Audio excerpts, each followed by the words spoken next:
রাজধানীর সড়কগুলোতে দাবড়ে বেড়াচ্ছে ফিটনেসবিহীন যানবাহন। জৌলুস হারানো এসব লক্কর ঝক্কর গাড়ি দুর্ঘটনায় প্রতিনিয়ত সড়কে বাড়ছে লাশের মিছিল। হঠাৎ বিকল হয়ে সৃষ্টি হচ্ছে দীর্ঘ যানজটের, অথচ বছরের পর বছর সড়কে এসব নৈরাজ্যের বিরুদ্ধে কার্যকর কোনো ব্যবস্থাই নিচ্ছে না।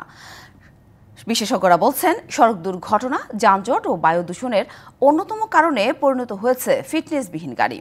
সড়কের অব্যবস্থাপনায় সৃষ্ট জনদুর্ভোগ নিয়ে ডিবিসির ধারাবাহিক প্রতিবেদনে নগর পরিবহন জঞ্জালের বাকিটা জানাচ্ছেন ফরহাদুজ্জামান। আজ থাকছে তৃতীয় পর্ব। রাজধানী সড়কে চলাচল করা বাসগুলোর দিকে তাকালেই মনে হয় যেন এক পরিত্যক্ত শহরে পড়ে থাকা আবর্জনা। কোনোটির জানালার কাঁচ ভাঙা, কোনোটির আবার হেডলাইট ভাঙা, কোনোটির আবার সিগন্যাল লাইটের বালাই নেই। বাংলাদেশ সড়ক পরিবহন কর্তৃপক্ষ বিআরটিএ জানাচ্ছে, রাজধানীতে নিবন্ধিত যানবাহনের সংখ্যা 22,06,693টি। গত বছরের ডিসেম্বর পর্যন্ত ঢাকায় নিবন্ধন দেওয়া হয়েছে 1,20,283টি গাড়ির। এর মধ্যে মোটরসাইকেল 84,764টি, প্রাইভেট কার 8,458টি আর বাস শুধু 1,074টি। ফিটনেস গাড়ির সংখ্যা জানাতে আদালতের আদেশে 2018 সালে হাইকোর্টের এক প্রতিবেদন দাখিল করে বিআরটিএ, যেখানে বলা হয় দেশের বিভিন্ন সড়কে চলাচলকারী 33% যাত্রীবাহী বাসেরই ফিটনেস সার্টিফিকেট নেই। অন্যদিকে 2021 সালের 26 জানুয়ারি জাতীয় সংসদে এক প্রশ্ন উত্তরে সাবেক সেতু ও যোগাযোগ মন্ত্রী জানান, 2020 সালের 31 ডিসেম্বর পর্যন্ত দেশে ফিটনেসবিহীন গাড়ির সংখ্যা 4,81,029টি।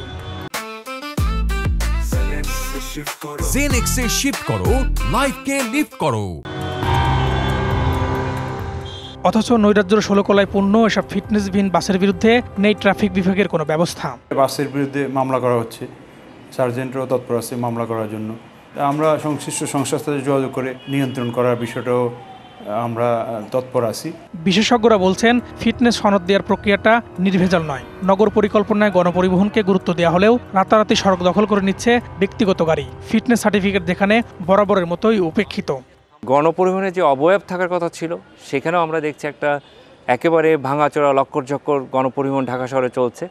ফলে এই গণপরিবহনে যে সক্ষমতা তৈরি হওয়ার কথা ছিল, সেই সক্ষমতা কিন্তু তৈরি হয়নি। তারা কিন্তু বসে বসে গাড়ির রেজিস্ট্রেশন দিয়েই যাচ্ছেন। এই গাড়ি চলার জায়গা আছে কি না, এই বিজ্ঞানটা যারা দেখেন না, তারা কিন্তু যানজট তৈরি করে দিচ্ছেন। সো উন্নত বিশ্বে ধারণ ক্ষমতার বেশি গাড়ি রেজিস্ট্রেশন দেয় না।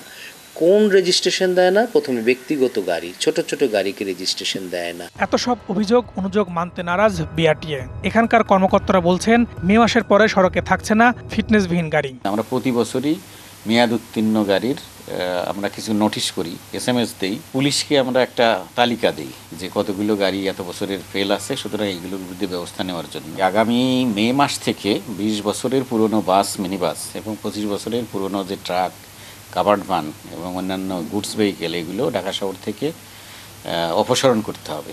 আবার কাগজে কলমে যেসব যানবাহনের ফিটনেস সনদ আছে বলে দাবি করা হচ্ছে, সেখানেও রয়েছে গলদ। তা দূর করে সড়কে শৃঙ্খলা ফেরাতে বিআরটিএ এবার নড়েচড়ে বসবেন, এমন প্রত্যাশা নগরবাসীর। Farhaduzzaman, DBC news, Dhaka.